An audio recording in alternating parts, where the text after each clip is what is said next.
Mi è arrivato da Amazon il dispositivo che cerca il gas e il monossido di carbonio e i fumi, perché ora chi affitta le case ci vuole questo qui, insieme con gli estintori, queste cose. Guarda carino, eh?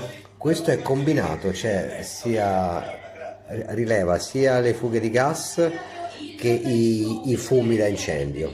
Ora ti faccio una prova, guarda caso, eh?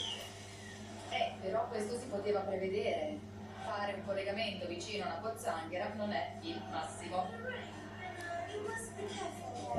Apro l'accendino.